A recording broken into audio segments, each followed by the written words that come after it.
So kapre, meron tayong papanoorin. Feeling ko parang pinaalis itong mga realista na to. Dito atas to sa mga mapapansin natin dito sa video. Kaya panayos nila. Kaya mga kababayan na napakarami na talaga dito. Tingnan natin ang ating kalaban sa ginawa niya na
sigaw ni ate.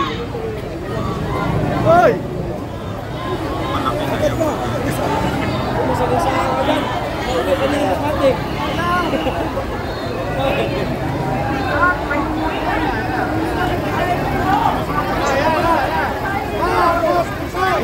Marcos resign! Marcos resign! Marcos resign! Marcos resign! Marcos resign! Marcos resign! Marcos resign! Marcos resign! Marcos resign! Marcos resign! Sinisigaw nila Marcos resign. Bakit sila magpapalala? Marcos resign! Marcos resign! Marcos resign! Marcos resign!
Bakit mo sa taas? Siyempre. Kapagod na.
yung gumagano.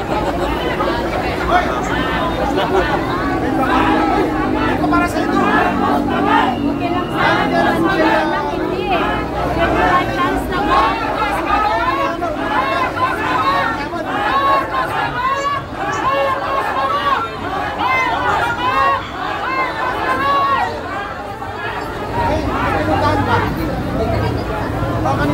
Marcos kasi, pinayaan si Insan na magmikos-mikos.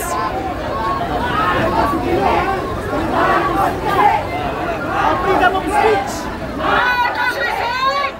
Marcos resign! Marcos resign! Marcos resign! Marcos resign! Marcos resign! Marcos resign!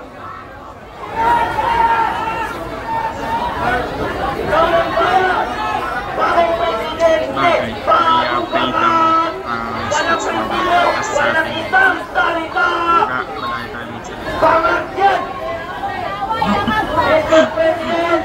At singapong tambay ng Pilipino para sabihin at kung nagsasabi bumaba ka na sa pwesto BBM hindi ka kailangan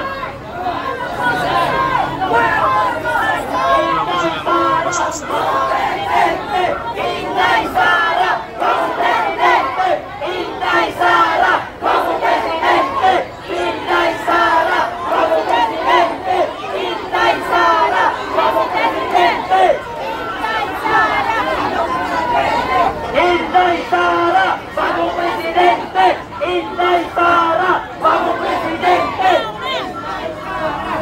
Presidente Inday Sara Como Presidente Inday Sara Como Presidente Ayan ang sigaw ng taong bayan Mr. President bumaba ka na sa pwesto Marcos alis Marcos alis Kulay green. Marcos alis Marcos alis Buwat-buwat na. Marcos alis Marcos alis Marcos alis Marcos alis Marcos alis Marcos alis Hindi nyo kaya ang taong bayan habang kami inyong pinapalayas mas lalong dumadami ang tao dito na handang sumuporta kay Sara Duterte para siyang maupo sa pagka-presidente at ang presidente ngayon na si BBM ay pababain sa pwesto pati-pati ang kanyang pinsan na si Lahat talaga Martin nila. Romualdez Tambaloslos at nang sa ngayon mawala na rin ang kapangyarihan ang asawa ng presidente na si Liza na parang zombie kung maglakad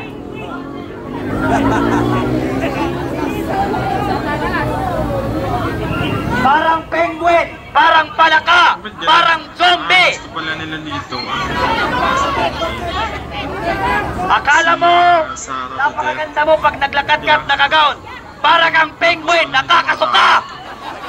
Nimig! Hindi niya alam yung sasabihin. Bagong presidente, bagong balyo. Walang prinsipyo, walang isang salita. Si BBM, bangag na presidente ng Pilipinas. Malakas lang kasi ito siya. Napapalitiran. Mga kababayan namin Pilipino, inaanyayahan namin kayo na makisali sa aming rally nang sa gayon mapaalis na sa ating gobyerno ang mga demonyo at mga buwayang politiko na nakaupo ngayon sa gobyerno natin at hindi nila kayang gampanan ang kanilang trabaho sa gobyerno sapagkat sila'y puro adik at pangak ang mga nakaupo ngayon sa ating gobyerno dito sa Pilipinas. At alam natin na si Bibi Sara Duterte na lamang ang tanging pag-asa ng sambayan ng Pilipino. At kapag hindi natin napalis sa gobyerno ang mga kupal at adik na yan na si BBM sa pagka-presidente, sila ang lason ng sambayanang Pilipino at sila ang magiging lason ng kabataan. Bakit sila ang magiging lason ng kabataan? Sapagkat ngayon, ang mga adik, hindi na sila nagsitaguan. Bumalik na ang mga adik at droga. Alam natin, noong nangampanya si BBM sa pagkapangulo na ang promise niya sa atin, 25 na lamang ang isang kilong bigas. 20 pesos. Pero nung siya'y maupo, nawala ang 20 pesos at naging 60 pesos ang isang kilo. At ang bumaba ay shabu. Ang pangako niya, bigas ang pababain. Nagmahal ang bigas, bumaba ang shabu sa ating bansa, mga kapatid. Kaya, hindi tayo susuko, hindi tayo uuwi, hanggat hindi bababa sa pwesto ang presidenteng pangagkayan.